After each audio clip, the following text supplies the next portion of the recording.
सड़कें जाम होगी और नरेश मीणा रिहाई की मांग होगी। नहीं, डॉक्टर करोड़ीलाल मीणा स्टैंड वाले नेता हैं। करोड़ीलाल मीणा ऐसे नेता थे, हैं और रहेंगे।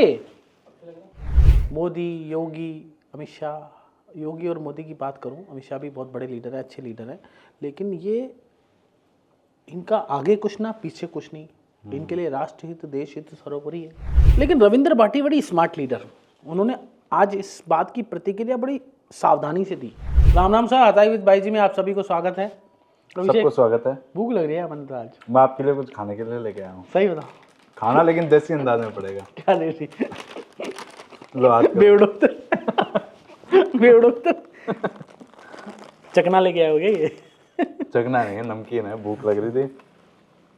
क्या बात है, वो यही तो अंदाज है खाने का। चम्मच से उनसे खाने का देसी अंदाज में। यही तो असली अंदाज है। नमकीन का आप भी आनंद ले सकते हैं।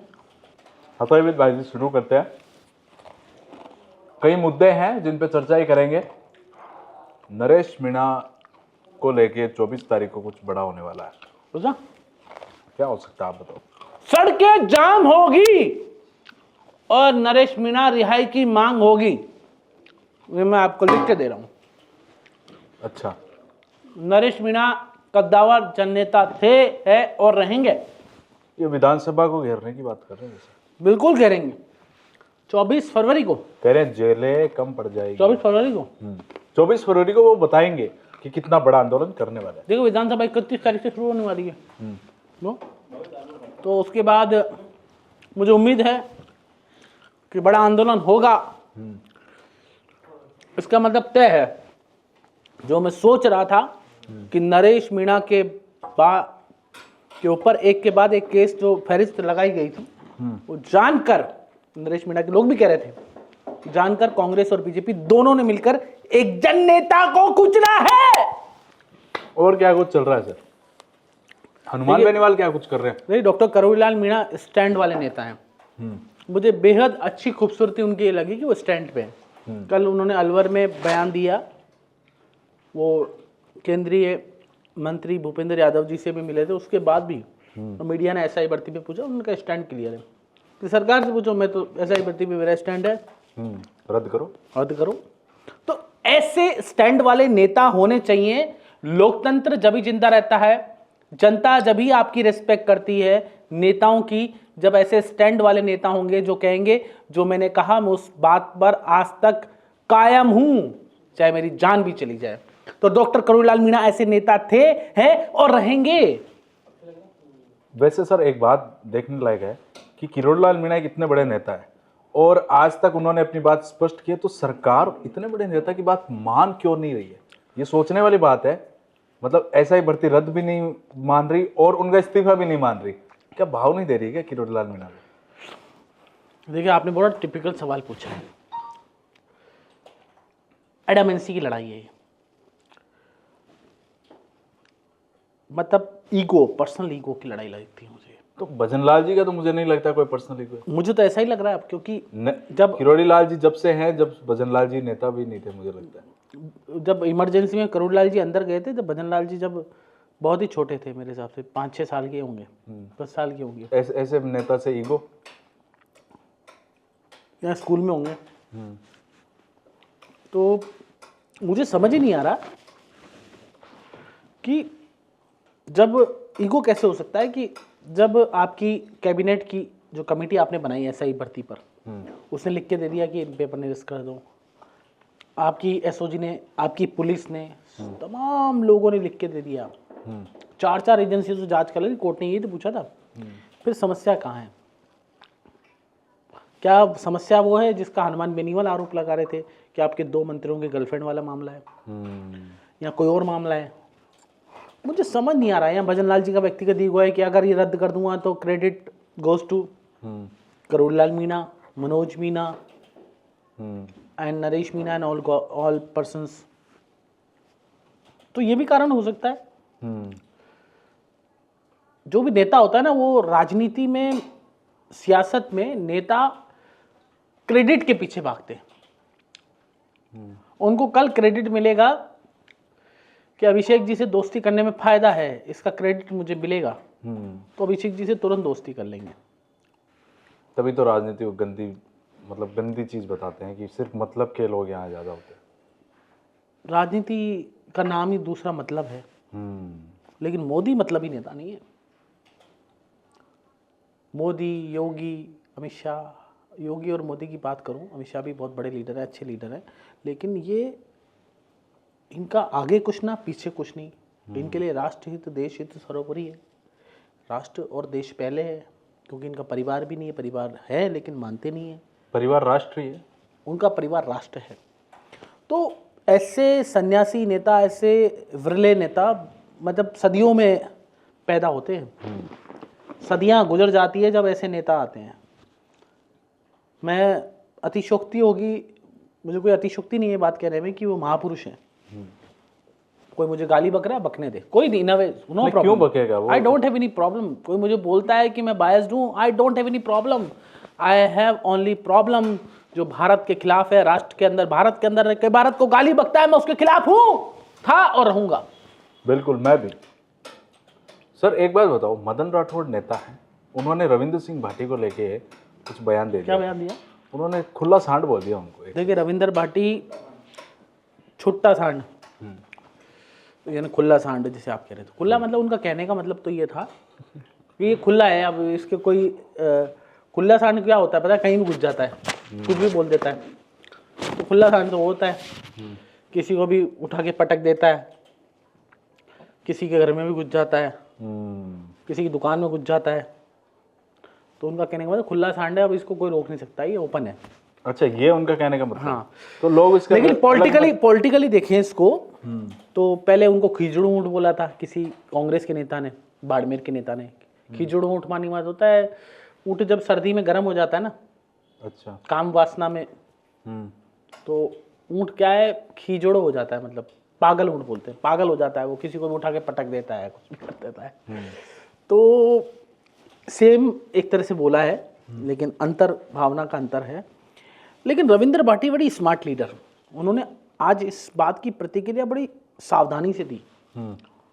गलत नहीं बोला मदन राठौड़, उनका सीनियर व्यक्ति है, बोल रहे हैं, ठीक है। ये एक बात है, बहुत कम उम्र में एक बात बताऊं, मैं रविंद्र भाटी की मैं तारीफ नहीं करता हूँ। सही होता है, सही की तारीफ, सही होते हैं रविंद्र भाटी, मैं सही बोल देता हूँ, गलत होते हैं गलत बोल देता हूँ। उनकी कई नीतियों मुझे नहीं पसंद, कई बातें नहीं पसंद, वो गलत भी करते हैं तो मैं बोल देता हूँ गलत कर रहे हैं। लेकिन ये बात मुझे बड़ी पसंद आई। सचिन पायलट में भी यही बात है। सचिन पायलट को नकारा निकम्मा अशोक गहलोत ने बोला सार्वजनिक पूरी मीडिया के सामने। उसके बाद भी सचिन पायलट ने मर्यादित भाषा में जवाब दिया मीडिया को।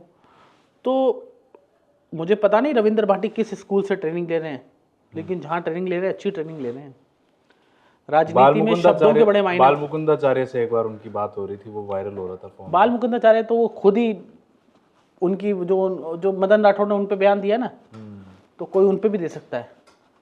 लीडर अच्छे हैं, हिंदुत्व की बात करते हैं, लेकिन वो संयमित नहीं है एक्चुअली। मुझे बीजेपी के लीडर्स बताते हैं, लेकिन अच्छे नेता है, लीडरशिप उनकी क्वालिटी है, हिंदुत्व का झंडा बुलंद करते हैं, सनातन की बात करते हैं, लोग फैन फॉलोइंग बहुत बड़ी है, महाराज है, अच्छे व्यक्ति हैं। लेकिन जो मुझे फीडबैक मिलता है उनके बारे में ये है। अच्छा, गोविंद सिंह डोटासरा जो फटकारा किंग है, तो गोविंद डोटासरा ने आज बड़ा बयान दिया है।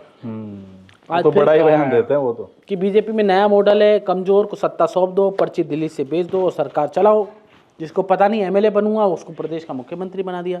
इतना ही नहीं, उन्होंने ये भी कहा कि आजकल बीजेपी में मॉडल है जो कठपुतली मॉडल है, किसी कठपुतली को लाके रख दो और सबसे कमजोर व्यक्ति को लाओ, उसे सत्ता सौंप दो और दिल्ली से सरकार चलाओ, पर्ची भेज दो, आंख बंद कर अगला साइन करके करे और पर्ची के मुताबिक काम करें। डोटासरा ने यह कहा कि यह मॉडल प्रदेश, देश और जनता के लिए खतरनाक है। कम से कम आप जिस आधार पर वोट मांग रहे हो, जनता में जा रहे हो, ये तो बताओ कि हमारे 4-5 प्रमुख नेता इनमें से मुख्यमंत्री बन जाएगा। आप नहीं बता रहे हो, 2-3 बता दो। उन्होंने कहा जिसको पता नहीं कि मैं एमएलए भी बनूंगा उसको प्रदेश के, उसके हाथ प्रदेश सौंप दूँ, फिर उसको आज़ादी के साथ काम नहीं करने देंगे तो उसका खामियाजा पार्टी को होगा, बल्कि प्रदेश के, देश और युवा भुगतेगा, ऐसा हमारा मानना है। तो पदमपुरा में कांग्रेस सेवा दल की राष्ट्रीय कार्यकारिणी की बैठक थी, उसमें डोटासरा जी कह रहे थे। लेकिन मेरा कांग्रेस पार्टी से एक सवाल है, केवल आप बयान और ट्वीट और एक्स पर ट्वीट खेलते रहेंगे क्या? आप बीजेपी की इतनी सारी कमियां बता रहे हैं तो आप सड़क पर क्यों नहीं उतर रहे हैं? आपको सड़क पर उतरना चाहिए, आंदोलन करने चाहिए। और मैं हमेशा कहता हूं कि बीजेपी विपक्ष की भूमिका में ज़्यादा बेहतर रहती है। विपक्ष में बीजेपी पूरा टेम्परमेंट बनाए रखती है, आंदोलन करती है, प्रदर्शन करती है, वाटर कैनन से लड़ाई करती है, जनता के बीच जाती है, जनता की समस्याएं सुनती है।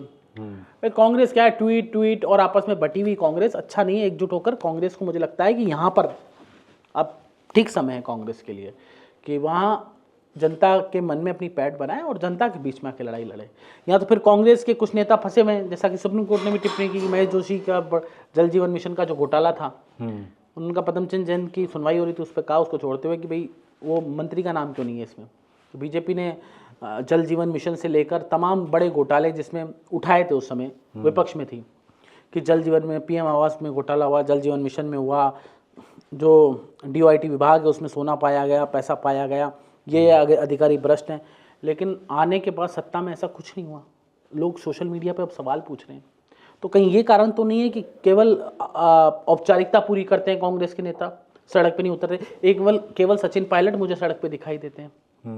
और कभी कभी पूर्व मुख्यमंत्री हैं अशोक गहलोत जी बयान दे देते हैं, प्रेस कॉन्फ्रेंस करते हैं। लेकिन जो मज़ा आना चाहिए विपक्ष का, वो विपक्ष लगना चाहिए। सिर्फ बयानों तक, मीडिया तक और सोशल मीडिया तक सीमित हो गया विपक्ष रह गया है। सवाल विपक्ष को अपने गर्भान में देखना चाहिए। बीजेपी अपना काम कर रही है, उनको सत्ता चलानी है, लेकिन आप लोग क्या कर रहे हैं? आप लोग कर क्या रहे हैं? कुछ नहीं कर रहे हैं। आप लोग बैठे मजे ले रहे हैं, ट्वीट ट्वीट खेल रहे हैं। भैया ट्वीट ट्वीट से सत्ता नहीं आने वाली। ट्वीट ट्वीट से आप जनता के मन पकड़ नहीं बना सकते।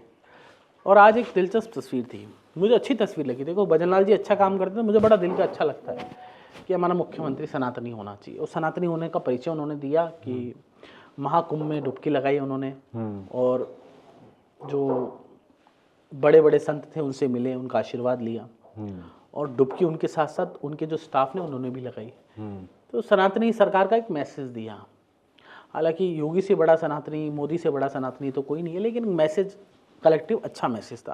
लेकिन दूसरी खबर वहाँ कुंभ में आई कि आग लग गई, सिलेंडर वाली है ना। हाँ, सिलेंडर फट गया था वहाँ पे और नुकसान नहीं हुआ, मतलब जान हानि नहीं हुई, पर सिलेंडर फट गया था। कोई चूक हुई है तो वो फटा है। चलो कोई नहीं, इस दुनिया से कोई नहीं गया, ये एक अच्छी बात है। तो ये कुछ था मतलब जो कुछ हुआ कुंभ में। हाँ, हनुमान बेनीवाल का क्या है पता नहीं, आजकल थोड़े शांत शांत नजर आ रहे हैं। दिल्ली में ही दहाड़ मारेंगे। मतलब फटकारे तो हनुमान बेनीवाल देते हैं। राजस्थान में आजकल लोटा सारा थे, हनुमान बेनीवाल कह रहे थे अब शुगनी CM हैं और इनकी जवान फिसल जाती है, ऐसे ऐसे कह रहे थे। अभी कह रहे थे दिल्ली में चुनाव में आप पार्टी का समर्थन कर रहे हैं। दिल्ली मुझे लग रहा है आम आदमी पार्टी की दुकान कमज़ोर नजर रही है। बीजेपी अभी हावी लग रही है। बीजेपी का अच्छे लोगों को टिकट दिया है बीजेपी ने, और अच्छे लोग चुनाव लड़ रहे हैं बीजेपी से। तो जो इंटरनल सर्वे बीजेपी का वो जीत के करीब बताया जा रहा है। हालांकि चुनाव में कब क्या होगा ये पता नहीं, लेकिन अच्छा चुनाव लड़ रही है बीजेपी वहाँ, कलेक्टिव चुनाव लड़ रही है। सबसे बड़ी बात, हनुमान बेनीवाल दिल्ली में इतना इफेक्ट डालेंगे नहीं डालेंगे तो समय बताएगा, लेकिन नेता तो है ही वो जाटों के। हालांकि थोड़ा उनको सेटबैक लगा है, उनकी पत्नी चुनाव हार गई। रेवत राम डांगा अच्छे नेता हैं, वो चुनाव जीत गए, डाउन टू अर्थ है। हालांकि पढ़ाई वढ़ाई पे वो सवाल उठाते रहते हैं, है ना। और भी कई खबरें हैं आज राजस्थान की, आप बताओ अभिषेक क्या है? बस, और आज तो थोड़ा वीकेंड है तो कुछ खास खबरें है नहीं। अरे खबरें कैसे नहीं आया, वो एक वीडियो वायरल हो रहा है अभिषेक जी, शिक्षक शिक्षिका का। अरे एक वीडियो वायरल हुआ है प्रदेश में, बड़ा मतलब आपत्तिजनक वीडियो है। और स्कूल के अंदर, सरकारी स्कूल के अंदर एक शिक्षिका और शिक्षक मतलब किस करते हुए उस वीडियो के अंदर नज़र आ रहे हैं, वाकई में शर्मनाक हैं। और अधेड़ उम्र के अंदर, इस उम्र के अंदर इस तरह से उनको स्कूल के अंदर करना, बच्चे को क्या मैसेज देंगे जब शिक्षक ही रक्षक ही बक्षक बन जाए, जिसे कहते हैं। जब शिक्षक ही इस तरह की घटिया हरकतें करेगा, और वो भी मेरे को लगता है वो मे भी शादीशुदा भी होंगे, मैरिड होंगे, मैरिड का दोनों, बोथ आर मैरिड, बट इस तरह की तस्वीरें पूरे सोशल मीडिया पर छा रही हैं। और चित्तौड़ का बताया जा रहा है वीडियो, और सोशल मीडिया पे लोग तरह तरह के सवाल उठा रहे हैं। इससे राजस्थान की छवि पर भी इफेक्ट पड़ता है। सिर्फ उसको APO करने से, हटाने से कुछ नहीं होगा, ऐसे उसको निलंबित करके केस दर्ज कराना चाहिए। भाई स्कूल में आपको करने की क्या जरूरत है? लोग सवाल उठा रहे हैं कि ऐसा कुछ करना, मतलब एक्स्ट्रा मटेरियल अफेयर कोर्ट ने आजकल अलाउ कर रखा है भी, तो बाहर चल जाओ कहीं। भाई स्कूल में आप क्या मैसेज दे रहे हो? पहली बात तो ऐसी हरकतें होनी नहीं चाहिए, बाहर भी क्यों जाओ, हमारी संस्कृति और सभ्यता को क्यों नुकसान पहुंचा रहे हो? मतलब एक्स्ट्रा मटेरियल अफेयर और ये लिविंग फिबिंग, इससे हमारी सनातन संस्कृति, भारतीय संस्कृति खत्म हो रही है नहीं अभिषेक? तो इससे क्या है कि अल्टीमेटली नुकसान हमारी संस्कृति को हो रहा है ओवरऑल। तो मतलब हमारी संस्कृति, हमारी जो पहचान है उसको नुकसान हो रहा है। अब ये बताइए अभिषेक, राजकुमार रोध का 2-3 दिन से मैं कोई फड़का नहीं देख रहा। वो भी शांति नजर आ रहे हैं इन दिनों। तूफान के पहले की शांति तो नहीं है? हो सकता है। देखिए, एक बड़ी एसआई भर्ती में फील्ड ट्रेनिंग रोकने के खिलाफ अपील दायर। जो फील्ड ट्रेनिंग रोकने की अपील हुई थी, बड़ी खबर इस वक्त ये है कि एसआई भर्ती में फील्ड ट्रेनिंग रोकने के आदेश कोर्ट ने दिए थे, अपील दायर हुई है और कहा है कुछ लोगों के चलते पूरी भर्ती रोक नहीं सकते, ऐसा जिस अपीलकर्ता ने। दरअसल कोर्ट ने कहा था कि भाई ट्रेनिंग रोक दो, अभी स्टे लगा दिया था, लेकिन मुझे लगता है कि जो एसआई होंगे उनकी तरफ से कोई वकील गया होगा कोर्ट में, अभी देख पढ़ लेते हैं। एसआई भर्ती 2021 में हाईकोर्ट के सिंगल बेंच के फील्ड ट्रेनिंग पोस्टिंग रोकने के आदेश के खिलाफ अपील दायर की गई है। ट्रेनिंग ले रहे करीब 50 इंस्पेक्टरों ने सिंगल बेंच के खिलाफ डिवीजन बेंच में अपील दायर की। अपील हाईकोर्ट में 22 जनवरी को सुनवाई होगी। बड़ी खबर है, 22 जनवरी को सुनवाई होगी। और चेतन सिंगल व अन्य की ओर से दायर अपील में कहा गया है कि कुछ उम्मीदवार कथित रूप से अपनाए गए अनुचित साधनों के आधार पर पूरी भर्ती को रद्द नहीं किया जा सकता। इन अभ्यर्थियों के खिलाफ ट्रायल चल रहा है, उसमें यह तय होगा कि इन्होंने परीक्षा में अनुचित साधनों का उपयोग किया है या नहीं। अगर हम कोई विशिष्ट आरोप नहीं है तो केवल रिट याचिका में लगाए गए आरोपों के आधार पर हमें सेवा बर्खास्त नहीं किया जा सकता, वो कह रहे हटा नहीं सकते। लेकिन एकलपीठ ने इन तथ्यों को ध्यान में देते हुए पूरी भर्ती पर यथास्थिति के आदेश जारी किए, जो पूरी तरह से गलत है। अपीलकर्ताओं की ओर से वरिष्ठ अधिवक्ता आर.एन. माथुर की पैरवी करेंगे। सिलेक्शन से पहले अधिकार अभ्यर्थी कार्यरत हैं। कुल मिला के ये है कि अब कोर्ट पे वो कहते हैं ना, तारीख पे तारीख, उनका पक्ष आ गया, अब इनका आ गया, तो बेचारे अदर जोन में हो गए। ये पूरी भर्ती अदर जोन में हो गई। एकल अब कुल मिला के बात ये, और मैं आपको खबर बताता हूँ आज की बड़ी खबरें क्या है। नीमका थाना जिला खत्म करने को लेकर हाईकोर्ट मामला पहुंच गया है। नीमका थाना का जो मामला है हाईकोर्ट पहुंच गया है। जयपुर में पीट कर युवक की हत्या कर दी है, मतलब मॉब लिंचिंग टाइप जयपुर में हुआ है, बड़ा मामला है। और ये मामला है, आपको बता दें, शनिवार रात का, और पीट कर हमला कर दिया है। और जोबनेर पुलिस ने मामला दर्ज किया है और कुछ लोगों को अब गिरफ्तार भी करेगी, उम्मीद है। और ये देखिए, राजस्थान में बड़ी खबर ये है कि चोरों ने युवती का किडनैप कर लिया है, अलमारी में रखे गहने चुराए, बुलोरे में युवती को उठा के ले गए। और एक सर्वे भी आया है, सर्वे में ये बताया गया है कि 85 बीजेपी और 46 कांग्रेस एमएलए को हटाना चाहते हैं लोग। बड़ा सर्वे है। जयपुर मकान के अंदर घुस के बदमाशों ने गहने चुरा लिए, ये बड़ी खबर है। और जयपुर में घुमंतू समाज की शुरू किया महापड़ाव और मांगे नहीं मानने पर विधानसभा का घेराव। 15 दिन तक धरना देंगे घुमंतू लोग, और इसमें इनकी मांग है कि इनको मकान दिया जाए। घुमंतू एक बहुत ऐसे लोग हैं, उस तबके के लोग हैं, उनको मुझे लगता है सरकार को घुमंतू लोगों के विषय पर सोचना चाहिए। अर्ध घुमंतू और घुमंतू लोग, ये ऐसे लोग हैं, उस समाज से आते हैं, अंतिम पायदान पे समाज पे बैठे हैं। और जैसा कि पंडित दीनदयाल उपाध्याय भी कहते थे, बीजेपी के संस्थापक, कि अंतिम व्यक्ति तक योजनाओं का लाभ जाना चाहिए। जो अंतिम व्यक्ति अंतिम पायदान पे बैठा है उस पर लाभ जाना चाहिए। और बड़ी खबरें आ रही है। लिटरेचर फेस्टिवल इस बार में कला आधारित सत्र होंगे। लिटरेचर फेस्टिवल शुरू होने वाला है, जैसे कि आपको पता है लिटरेचर का महाकुंभ किसे कहा जाता है। दुनिया भर की नामचीन हस्तियाँ आएगी, आर्टिस्ट आएंगे। और 30 जनवरी से शुरुआत होगी और आई थिंक 4-5 दिन का चलता ही है, वो आपको पता ही है। तो ये सब चलता ही रहता है। और महाराणा प्रताप को आज आपको पता ही है श्रद्धांजलि दिवस है, उनका पुण्यतिथि आज महाराणा प्रताप की। तो आज जगह जगह जयपुर में शूरवीर है महाराणा प्रताप। आपको हल्दी घाटी का युद्ध आपको याद है, दिवेर का युद्ध आपको याद है, किस तरह से महाराणा प्रताप शूरवीर थे, हैं और रहेंगे। और राजस्थान के वासियों को गौरव है कि महाराणा प्रताप ने जिस तरह की लड़ाई लड़ी मुगलों की सेना से, एवरीबडी नोस अबाउट दैट। तुम बताओ महाराणा प्रताप के बारे में कुछ। महाराणा प्रताप एक ऐसा व्यक्तित्व है राजस्थान का ही नहीं, पूरे भारतवर्ष का, जिनसे बहुत कुछ उनके जीवन से सीखा जाता है। उनका जो परिवार है, उस परिवार में ही मतलब पूरा परिवार ही महाराणा है एक तरह से। तो इन्होंने लड़ाइयाँ लड़ी है, देश को बचाया है, मुगलों से बचाया है, आक्रांताओं से बचाया है। तो एक पूरी की पूरी पीढ़ी, मतलब आप कह सकते हैं फैमिली ट्री है, वो कैसे बलिदान हो जाता है, कैसे देश के लिए न्यौछावर हो जाता है, ये इस परिवार से सीखना चाहिए? देखिए मैं आपको लास्ट अपडेट देता हूँ कि जो महाकुंभ में आग लगी थी तो गीता प्रेस के 180 काटेज वो जल गए। खाना बनाते वक्त सिलेंडर में ब्लास्ट होने की आशंका बताई जा रही है और 1 घंटे में पूरी आग को काबू पा लिया है। और सीएम योगी आदित्यनाथ, वाकई में ऐसे सीएम होने चाहिए, मतलब इतना जल्दी अर्ली पहुंच गए, इट्स अ बिग न्यूज़। और ये जो आग लगी थी आपको बताऊं 4:30 बजे करीब लगी थी, शास्त्री ब्रिज के पास सेक्टर 19 गीता प्रेस के कैंप में ही आग लगी है। अच्छा। 180 कांटे जल गए हैं और अफसरों के मुताबिक खाना बनाते समय सिलेंडर में ब्लास्ट हुआ है। अच्छा है कोई हताहत नहीं हुआ।